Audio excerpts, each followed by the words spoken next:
How's it going, guys? It's me, Vivi, and welcome to another Ratchet & Clank discussion video. So this has been on my mind lately, so I decided to bring it up. I'm sure some of you have started wondering about this as well. Is Ratchet & Clank being milked at this point? Now, what is the definition of a series being milked? To my understanding, it means producing a bunch of games for the same series at a point where it gets super repetitive and just beyond boring and uninteresting. At a point where you start to realize that all of this is just being done for money. Now, to be honest, the industry, it's all about business. If a game sells, if a series sells, let me put it that way, they're gonna keep on producing games. It really depends on the publisher. But if you just keep on making games and they just plain suck, it's gonna upset the community, and at a point, fans will just start accusing the developer of milking the series till it's dry. So, is Ratchet & Clank being milked? Here's my answer. Not yet. I don't want to use the word yes, but if they're not careful, they're slowly going to enter that territory. I'm not trying to defend Insomniac Games. It's just what it feels like. And why am I not saying yes? Well, simple, because they've brought something new to the series. I'm talking about the future saga. There's still a few things the team can work with, despite the huge number of titles we have already. We have like 11 games, 4 games on the PlayStation 2,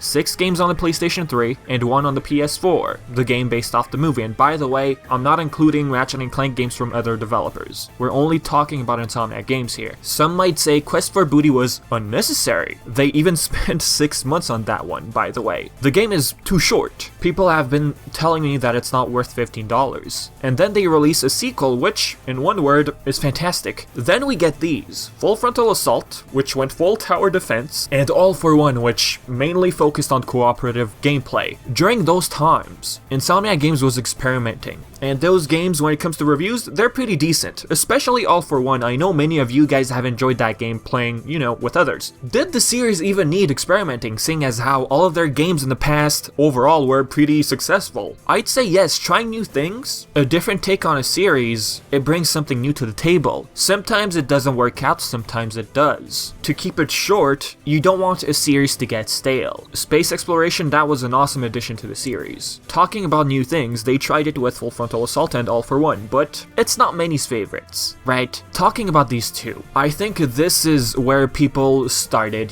saying that Ratchet & Clank is being milked. We didn't need these spin-off games. Why did Insomniac Games decide to go with these two? Maybe, just maybe, Insomniac Games themselves feared that always making the same game while using the same formula would make the series get repetitive and too stale. Cooperative gameplay and tower defense, I get it, it's something new, okay, but they were way too different, and I think that's what made fans get so uninterested with these two. After these two, we got into the Nexus, which was also short, but brought back a taste of the future saga. The game was very nice. Cons, well, it was too short. That's what people bring up most of the time, including myself. Insomniac Games, they're stuck. They are stuck at this point. They don't even know where to go next. James Stevenson, multiple times, he said on the live streams that the team has no idea where to go next. Whether it's post Into the Nexus or post reimagining, who knows? After a crack in time,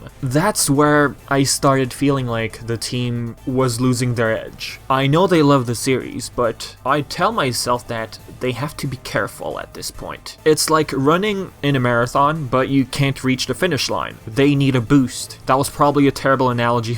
But the team expanded. They have multiple projects nowadays. They're focused on Spider-Man PS4. An example of a situation where IG is pretty much busy. Ratchet & Clank PS4, the finalizing phase, we only had just a few people. Call it the polishing phase. And why so little? Because others were busy on other projects. Back in the day, during the PS2 era, they only worked on Ratchet & Clank pretty much. We got a game every single year. That pretty much applies to all Ratchet & Clank games. Every release has been pretty much every year. Well, what I mean is a year after the game got released. Like 2002, 2003, 2004, 2005, 2007, 2008, 2009, and you get the rest. When the team at Insomniac Games is running running, trying to reach the finish line. The boost they need, the boost I'm talking about is time. They need to spend at least a year and a half to 2 years on the next Ratchet & Clank game. No rush. Even if it's easy to produce Ratchet & Clank, seeing as how Ratchet & Clank PS4 was produced in 10 months, I feel like they should take their time still. 11 games, what have we learned so far? Well, going by one of their live streams, James Stevenson explained that they used to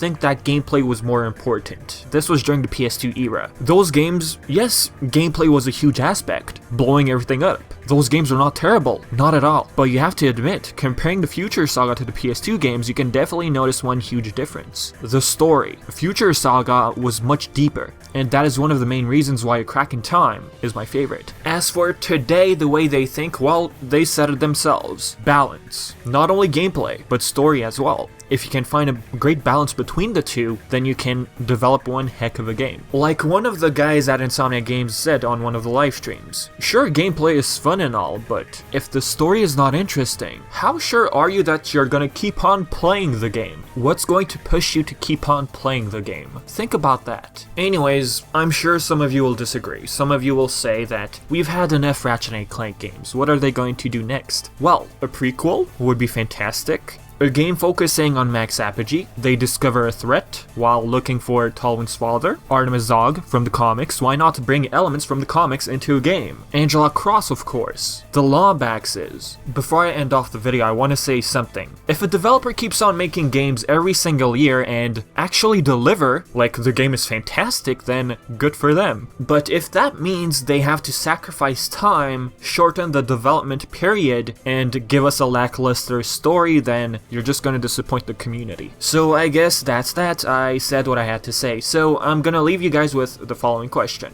Do you feel like Ratchet & Clank is being milked? Would you say this series was being milked a long time ago? Leave your thoughts in the comments section below. And as always, I've been Vivi, and thank you so much for watching.